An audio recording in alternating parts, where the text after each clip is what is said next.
Cambridge IELTS 8 by University of Cambridge ESOL Examinations, published by Cambridge University Press. This recording is copyright. CD 2. Test 3. You will hear a number of different recordings, and you will have to answer questions on what you hear. There will be time for you to read the instructions and questions, and you will have a chance to check your work. All the recordings will be played once only. The test is in 4 sections. At the end of the test, you will be given 10 minutes to transfer your answers to an answer sheet. Now turn to Section 1. Section 1. You will hear an estate agent talking to a customer who wants to rent a house. First, you have some time to look at questions 1 to 8.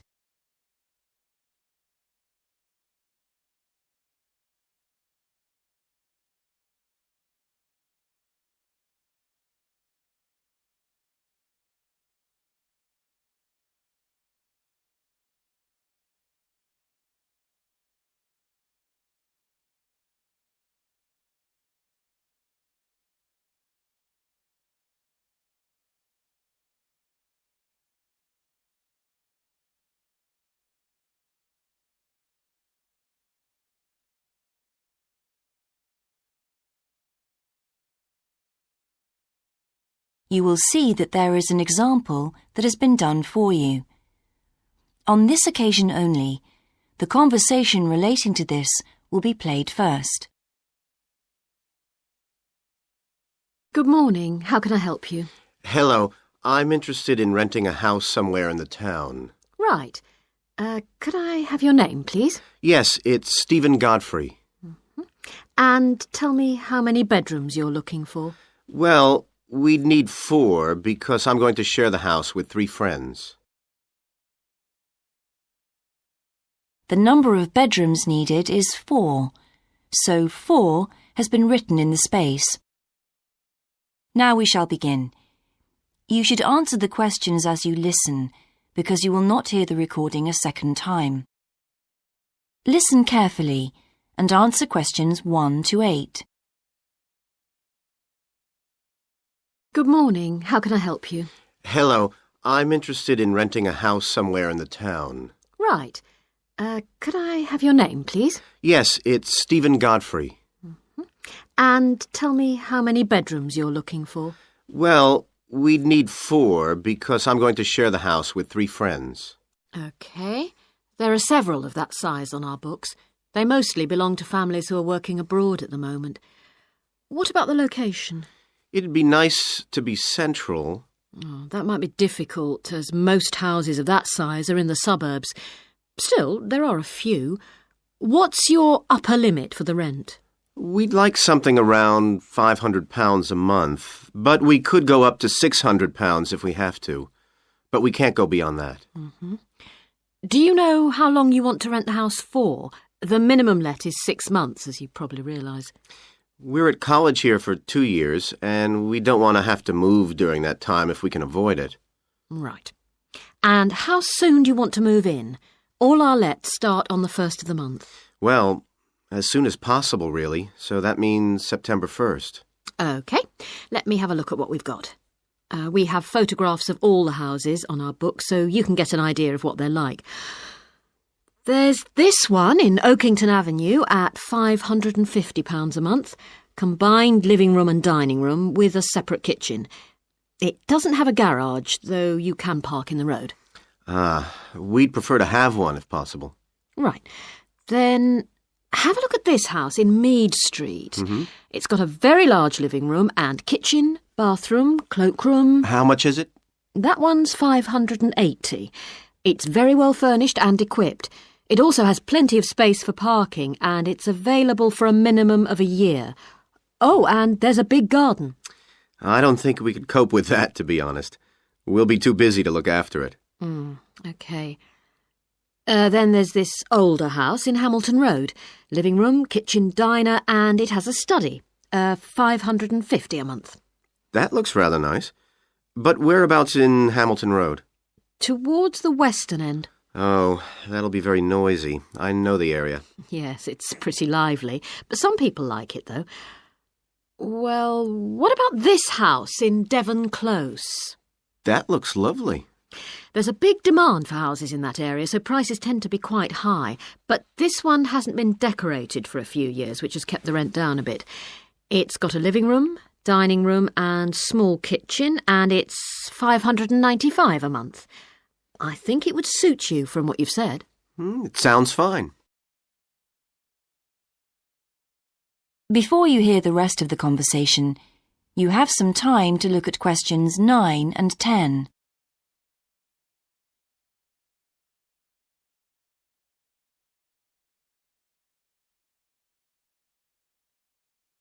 Now listen and answer questions 9 and 10. Why is that part of town so popular? Well, there's a big scheme to improve the district, and it'll soon have the best facilities for miles around. What sort of thing? There's a big sports centre under construction, which will be very impressive when it's finished. In fact, the swimming pool's already opened, ahead of schedule, and it's attracting a lot of people. What about cinemas? Are there any in the area? The only one closed down last year, and it's now in the process of being converted into a film museum. The local people are trying to get a new cinema added to the scheme. I think I heard something about a plan to replace the existing concert hall with a larger one. Ah, that's due to start next year. Well, it sounds an interesting area to live in. Could I go and see the house, please? Yes, of course.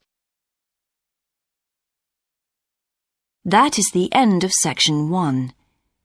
You now have half a minute to check your answers.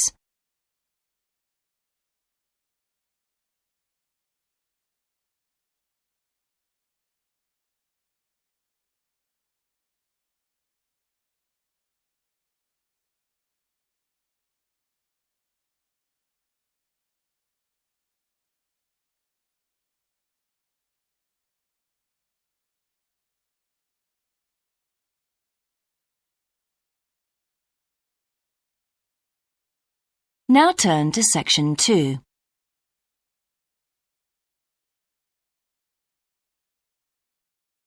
Section 2. You will hear a man talking on the radio about a national arts centre. First, you have some time to look at questions 11 to 16.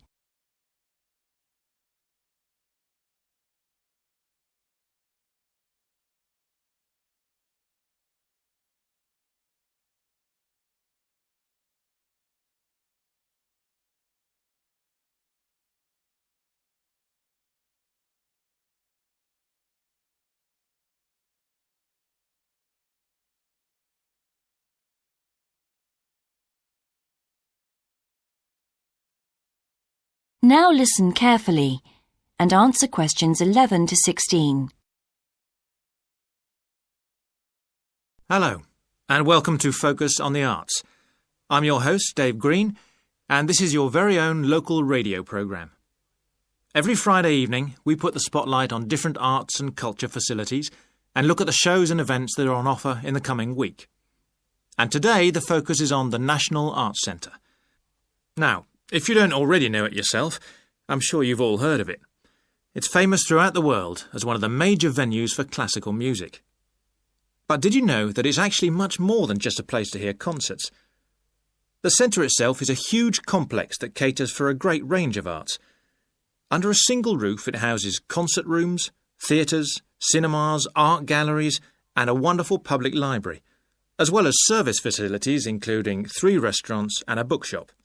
So, at any one time, the choice of entertainment there is simply enormous. So, how did they manage to build such a big arts complex right in the heart of the city? Well, the area was completely destroyed by bombs during the war in 1940. So the opportunity was taken to create a cultural centre that would be what they called the city's gift to the nation. Of course, it took a while for such a big project to get started, but it was planned in the 60s, built in the 70s, and eventually opened to the public in 1983. Ever since then, it has proved to be a great success. It's not privately owned, like many arts centres, but is still in public hands, It's run by the City Council.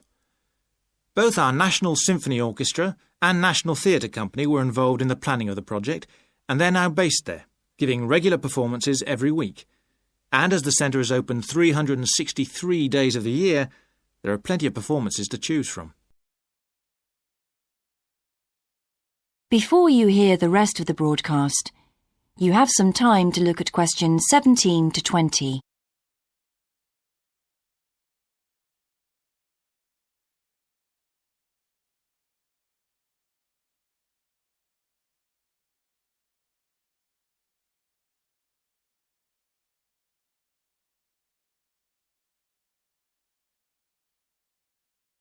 Now listen and answer questions 17 to 20.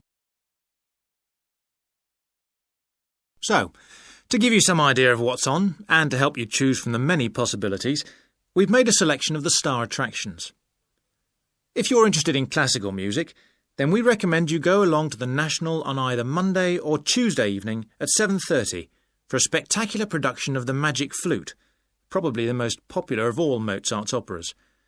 It's in the Garden Hall, and tickets start at only £8, but you'll have to be early if you want to get them that cheap. And remember, it's only on for those 2 evenings. For those more interested in the cinema, you might like to see the new Canadian film, which is showing on Wednesday evening at 8 p.m. in Cinema 2, and that's called 3 Lives. It's had fantastic reviews, and tickets cost just £4.50, which is a reduction on the usual price of £5.50. So, it's really good value, especially for such a great movie.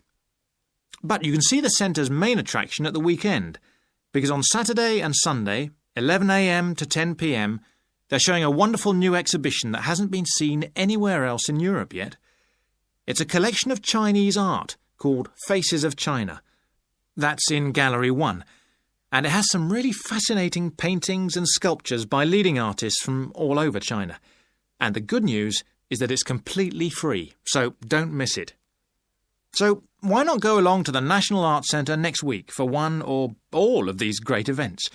And you can always pick up a programme and check out all the other performances and exhibitions on offer, or coming soon, on almost every day of the year. Next week, we'll be looking at the new Museum of Science. That is the end of section 2. You now have half a minute to check your answers.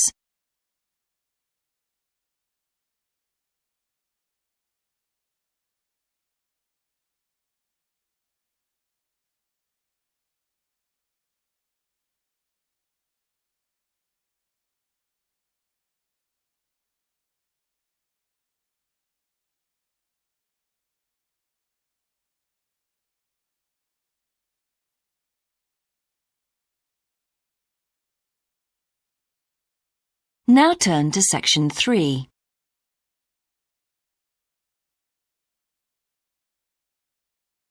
Section 3.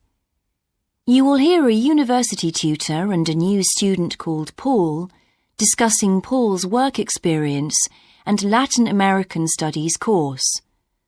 First, you have some time to look at questions 21 to 26.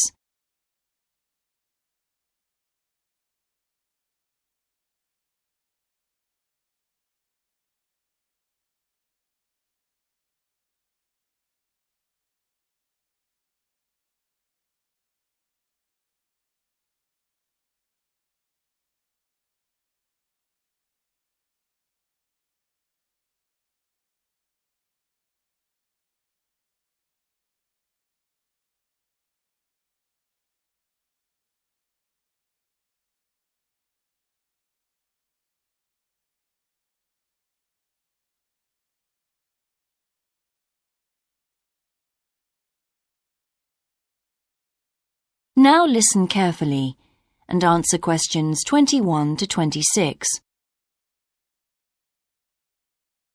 I've been reading your personal statement, Paul.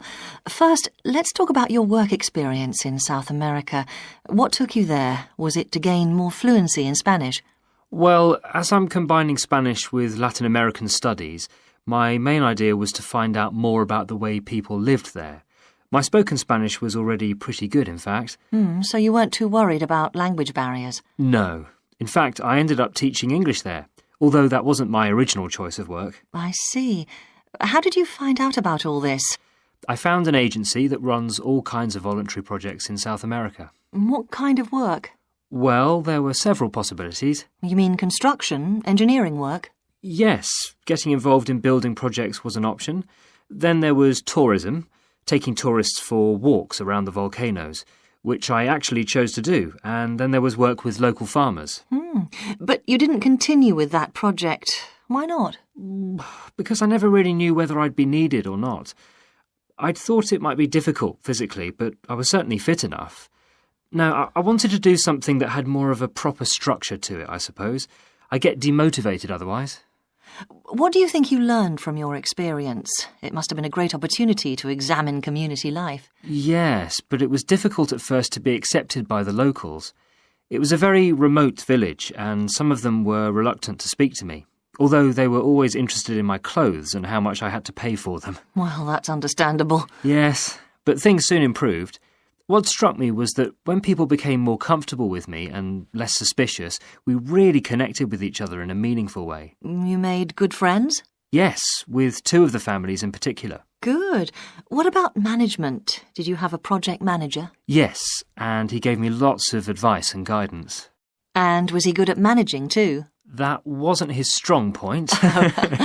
I think he was often more interested in the academic side of things than filing reports. He was a bit of a dreamer. And did you have a contract? I had to stay for a minimum of 3 months. My parents were surprised when I asked to stay longer, 6 months in the end. I was so happy there. And did anything on the administration side of things surprise you? What was the food and lodging like? Simple, but there was plenty to eat, and I only paid $7 a day for that, which was amazing, really. And they gave me all the equipment I needed, even a laptop. You didn't expect that then? No. Well, I'll look forward to hearing more. Before you hear the rest of the discussion, you have some time to look at questions 27 to 30.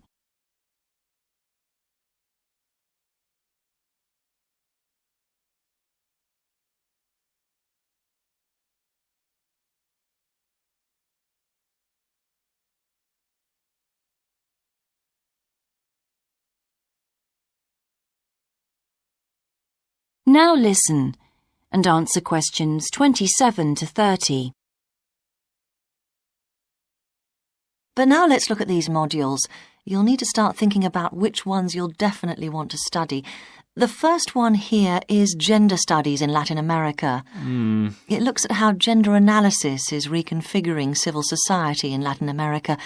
Women are increasingly occupying positions in government and in other elected leadership positions in Latin America. I think you'd find it interesting. If it was to do with people in the villages rather than those in the public sphere, I would. OK.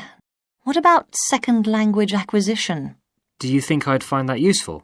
Well, you've had some practical experience in the field. I think it would be. I hadn't thought about that. I'll put that down as a definite then. OK. What about Indigenous women's lives? That sounds appropriate. I thought so too, but I looked at last year's exam questions and that changed my mind. Don't judge the value of the course on that. Maybe talk to some other students first, and we can talk about it again later. OK. Yes, and lastly, will you sign up for Portuguese lessons? My Spanish is good, so would I find that module easy? Not necessarily. Some people find that Spanish interferes with learning Portuguese, getting the accent right too. It's quite different in a lot of ways. Well, I'd much sooner do something else then. All right. Now, what we need to do is make a... That is the end of section 3. You now have half a minute to check your answers.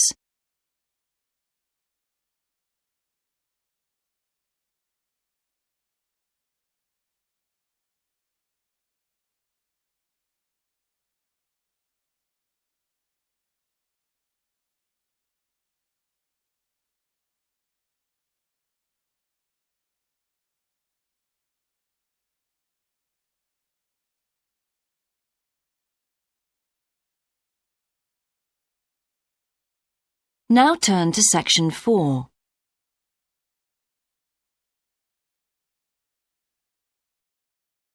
Section 4. You will hear a lecture about success in business systems. First, you have some time to look at questions 31 to 40.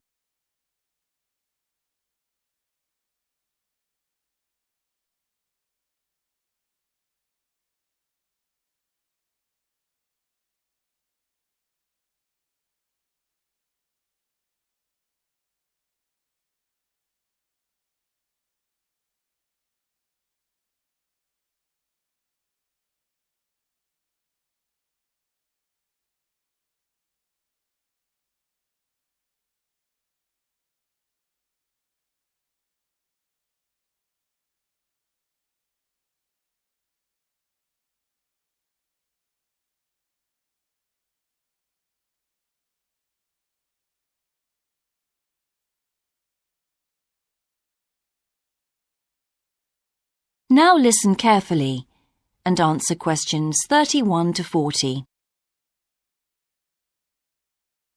Good morning, everyone. In the last few lectures, I've been dealing with business finance, but now I'm going to move on to business systems.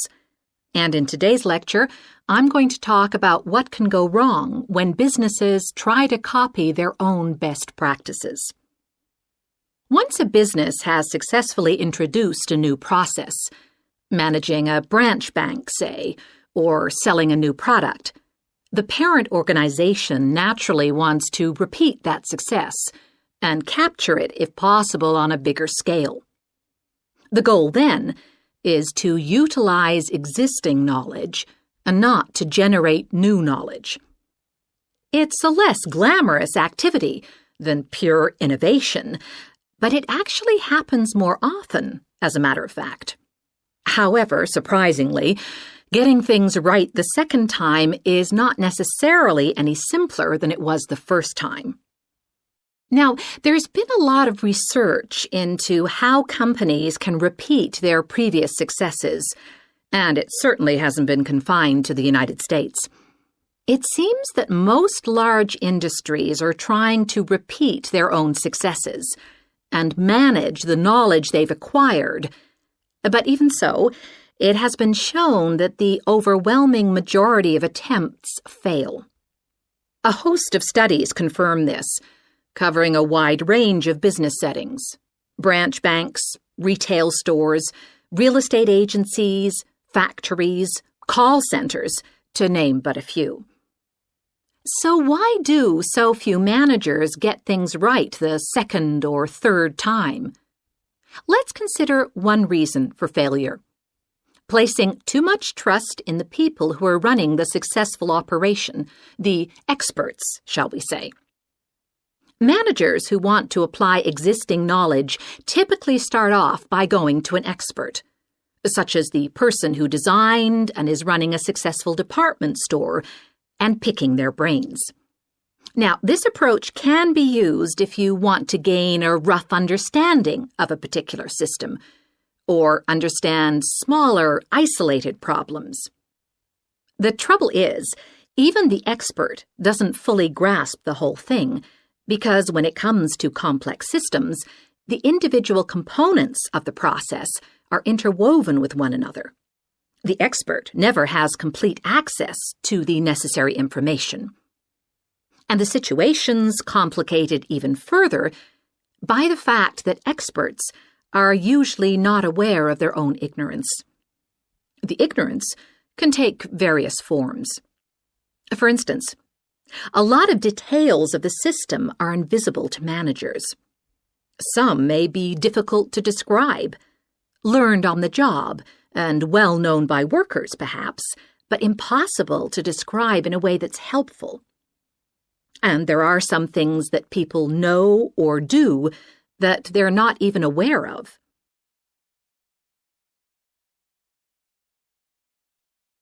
Now, let's consider two types of mistake that can occur when a manager actually starts to set up a duplicate system to replicate a successful process. Firstly, perhaps he forgets that he was just trying to copy another process and starts trying to improve on it. Another mistake is trying to use the best parts of various different systems in the hope of creating the perfect combination. Unfortunately, attempts like these usually turn out to be misguided and lead to problems. Why? Well, for various reasons. Perhaps there weren't really any advantages after all, because the information wasn't accurate. Or perhaps the business settings weren't really comparable. More typically, the advantages are real enough, but there are also disadvantages that have been overlooked. For example, the modifications might compromise safety in some way. So, what's the solution? Well, I don't intend to suggest that it's easy to get things right the second time. It's not. But the underlying problem has more to do with attitudes than the actual difficulty of the task, and there are ways of getting it right. These involve adjusting attitudes, first of all. Being more realistic and cautious, really. Secondly, they involve exerting strict controls on the organizational and operational systems. And this, in turn, means copying the original as closely as possible. Not merely duplicating the physical characteristics of the factory, but also duplicating the skills that the original employees had.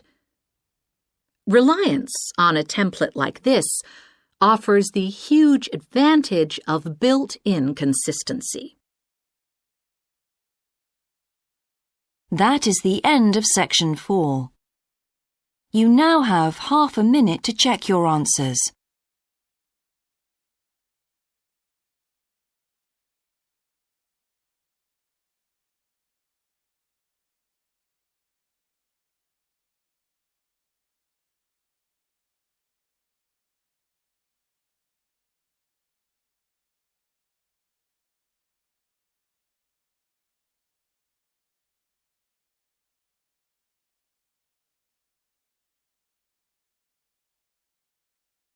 That is the end of the listening test.